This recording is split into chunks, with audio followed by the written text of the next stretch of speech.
My 25 male, girlfriend, 24 female, Mrs. Relationship Toxicity. So I've been with my girlfriend for around 5 months now. Things have been great so far. We've been on countless dates, had mini breaks away, spent plenty of time with each other's families. So far we seem to be the perfect couple. However, lately she's been a little off with me. Kissing and cuddling less, having less deep conversations, spending less time together, etc. She always reassures me that nothing is wrong and she is just tired or overstimulated or anxious. She has some pretty serious mental health issues, so I don't hold that against her. We've spoke about our past relationships, and I am the first person to ever treat her nice. She has constantly been in toxic relationships where she has been, quote, treat like shit. But here's the kicker, she misses it. She literally told me that I can be too nice, and she wishes I would treat her like shit because it keeps things interesting. I'm worried I'm going to lose her or bore her. I genuinely do not know how to treat her in the ways that she wants. All I know is nice and love and time. All I do is try for us, and it's the biggest disappointment ever that she almost doesn't appreciate it. I guess my question is, how can I treat my girlfriend like shit without pushing her away and changing her opinion of me? Dude, that's a trap. She's literally saying she wants abuse disguised as excitement. There's no safe way to do that. Any attempt to treat her like shit will just screw you over or hurt her. You're already doing everything right. If she can't handle normal kindness, that's on her, not you. Don't bend yourself into a mess to fit her messed up past. / keeps things interesting. Nah dog, she is a drama queen. There will be no peace in your life. Unless you just actually like turmoil, probably best to call it and move on. Let her know that seeking out that behavior is unhealthy and she may benefit from therapy and self-reflection. Do not give in to her seeking this unhealthy behavior. I mean, if you wish to dive into BDSM territory with degradation and other kinks, that would be different, and you'd both need to research and experiment with each other. Run as fast as you can and find a woman who can truly appreciate your love and kindness. Nope, don't sink to that level. Either she gets therapy to heal from that trauma so that she stops craving toxicity, or you break up. Because someone who craves toxicity can't be in a healthy relationship. You should just lose her. No need to stoop low for someone else. Or as they say, be careful what you wish for. My sister, 56F, destroyed her family. Now my parents and I, 54F, are being ignored. My sister, 56F, left her marriage several months ago after it was exposed that she had been living a double life for the last 12 years. Apparently, during a troubled time in their marriage, she and my brother-in-law, 58M, separated temporarily. My youngest niece and nephew were still only 10 and 8 at this point. It seems she met someone else during this time. A divorce never happened, and my brother-in-law moved back in, and all seemed well. Except my sister suddenly got a job that required her to go 2 hours away eastward to work most of the week. She only came home weekends. Holidays were never celebrated on the actual days. We always had to reschedule them around her work schedule. During this time, my mom and I spent a lot of time with my 3 nephews and 1 niece, taking and picking up from school, going to games and band performances. When my oldest nephew graduated HS, I agreed to skip the ceremony to watch the younger 2. We had a great time. I also house sat and pet sat for my sister on numerous occasions. I was never paid and was never thanked. Fast forward to this year. One night, near my mom's birthday, my oldest nephew and his wife came over with their first baby, 1M. He's my parents' first great-grandchild. It was strange. My niece came over as well, and didn't even greet any of us, just went straight back to where nephew's wife was in the dining room, and sat there whispering to each other. My mom was understandably upset by this. We had all always been close. So to have her granddaughter ignore her was a shock. They didn't stay long. After they all left, my sister shows up. She asks me to leave the room, as if it's not my house, and I am not family. I was upset, as I was often upset by her, but that's a whole other story. I heard the raised voices, and after she left was told the marriage was over. She has found someone else. What was a shock was that she had been living with the side dude for 12 years, 2 hours away in a southern direction. She never had that job, and had actually created a business on the side dude's farm. She had friends down there. She even changed her name. It was like she created a whole new life. It was discovered because she and her DIL were connected on several media sites, and my sister wasn't very careful about concealing certain things on them. Her DIL confronted her, and she admitted it. My brother-in-law was understandably devastated. I know the hurt he feels. I wanted to support him and my nephews and niece. Unfortunately, my mom lost her head a bit. During a talk with my niece, my mom made some not-so-nice comments about my nephew's wife. I don't think my mom really understood, or still understands, what exactly happened to bring this all to light. Why she blamed Dil I don't know. Just that Dil was the one that brought it to light. Please understand that Dil has always been a bit standoffish with us. We never really understood. As a close family, it felt strange to us. What she said is not important here. What matters is that my niece became so upset that she told my nephew and wife about it. It all blew up from there. My oldest nephew, who had always been my mom's favorite, wrote her the most heartbreaking and utterly vile text, basically cutting her out of his and their great-grandchild's life. By extension, also me and my father, even though we have never said or done anything. I tried to talk to my nephew, beg him to talk, but he said something about my mother I cannot repeat. I never told her, because I do not want to break her heart further. To add to the total destruction, my now former brother-in-law also wrote her a text telling her he was pulling back from us. Not because he blamed us for anything, but because he wanted to get his head on straight. I'm trying to understand, but I've known him since I was 14 years old. My parents treated him like a son. My dad adored him. We wanted to support him through this. The relationship between my mom and niece hasn't been the same. My youngest nephew moved out to avoid all the drama and doesn't really talk to anyone. The only one who does is my middle nephew, who still lives with Bil. He's been a rock, but I hate that so much has to be placed on him. He says it's all okay, but I know it's not. Just 2 weeks ago was my father's birthday. I texted my nephews, niece, and brother-in-law to remind them, and to ask them to please call him. The only one who responded was my niece. She came over to see him, but I can't help but feel she wouldn't have if I hadn't have reminded her. It was radio silence from the rest of them. That was the thing that had hurt me most. I now have so much hurt and resentment growing in me. For my sister, for my brother-in-law and his children, minus my middle nephew. Especially my oldest nephew. I don't think our relationship can ever recover. I'm trying.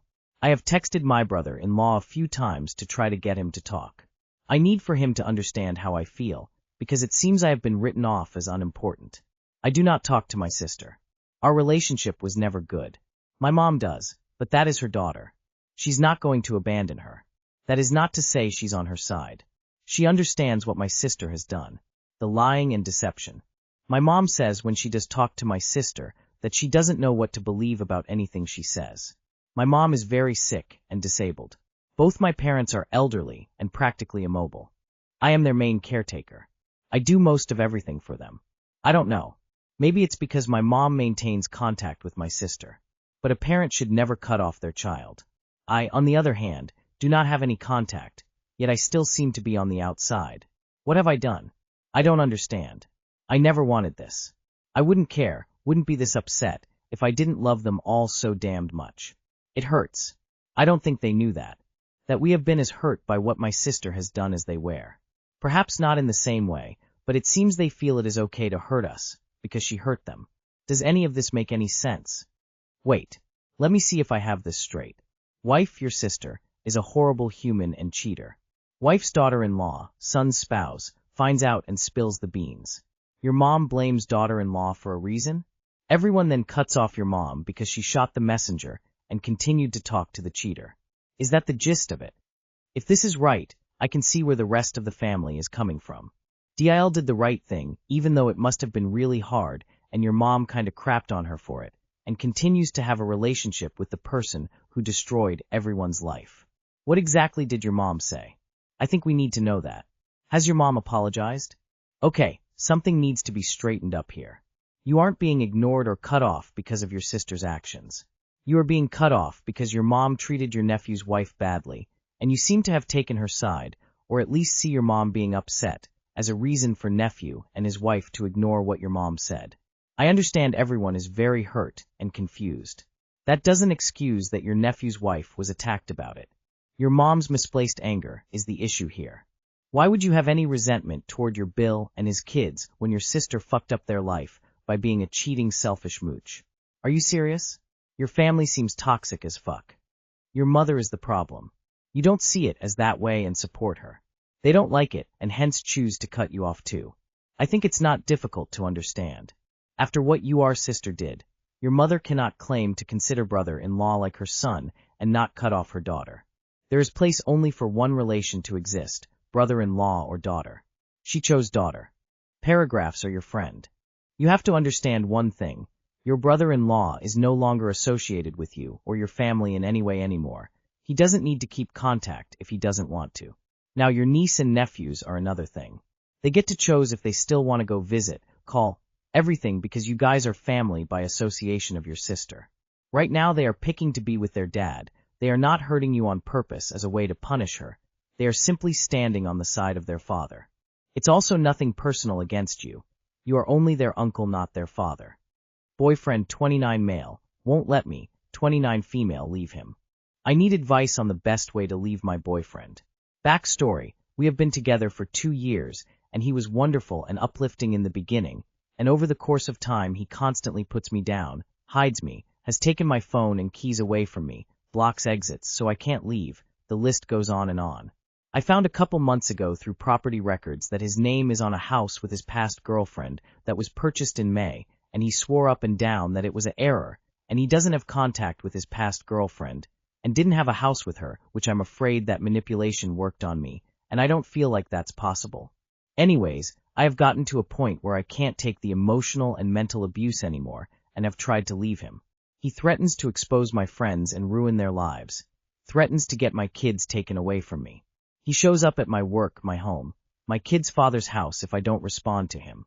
He has a history of law enforcement, and tells me I have no chance of getting any restraining order against him, and that I wouldn't be able to afford it, and that he'd ruin me in court if I ever did that.